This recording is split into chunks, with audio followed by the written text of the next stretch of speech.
this is Tim, and welcome to Tim Can Cook. Glad you joined me today. It's a quick one. I'm gonna give you a little bit of background first. So today we're gonna make Chick-fil-A sauce, a copycat sauce.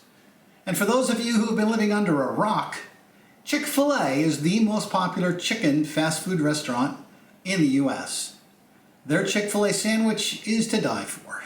We're gonna be making our own version of that sandwich on our own homemade bun in the very near future, so we're going to prepare for that by making some Chick-fil-A sauce. Not only is it great on the chicken sandwich, but it's really excellent on French fries as well. To make our copycat sauce, we start with mayonnaise, yellow mustard, lemon juice, honey, and barbecue sauce.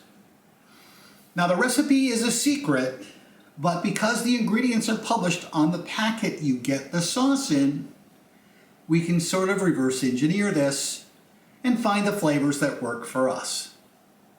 So let me measure these all up. I'll get back to you in a minute and we'll get that recipe going. So we'll start with a half a cup of mayonnaise. Now this needs to be real mayonnaise, not Miracle Whip, not salad dressing, real mayonnaise. You can make this from scratch if you'd like. We'll have that in another episode, but I'm going to use real mayonnaise for this. All right, to that, we add 1 tablespoon yellow mustard. This can be French's or Heinz, whatever your favorite yellow mustard is, it doesn't matter. To that, we're gonna add 2 tablespoons of lemon juice. It can be freshly squeezed or bottled, it really doesn't matter. To that, we'll add 1/4 cup of your favorite barbecue sauce.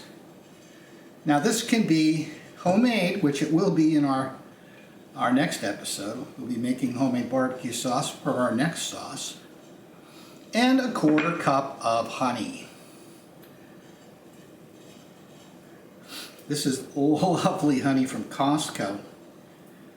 I don't know where they get such great honey, but this is really, really marvelous, and it's not very expensive.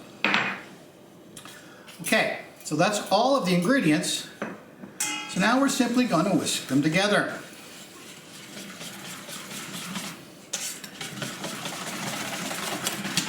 The color is not going to perfectly match Chick-fil-A sauce from the store. And the reason that is the barbecue sauce, although this sauce is particularly dark, the barbecue sauce coloration is going to dramatically change what this looks like. I know I should use a spoon for that. That is really excellent. So all we're going to do to finish is we're going to put it into one of our little squeeze bottles.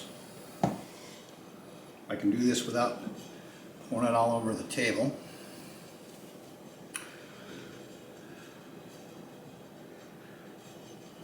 And we will have our own Copycat Chick-fil-A sauce for when we make our Copycat Chick-fil-A chicken sandwich. I hope you've enjoyed this. I know it's short and simple, but it doesn't have to be complicated to be good. Make your own Chick-fil-A sauce, put it on your own chicken sandwiches, on fish. It's actually excellent on fish, as well as on French fries. And I'll see you again very soon.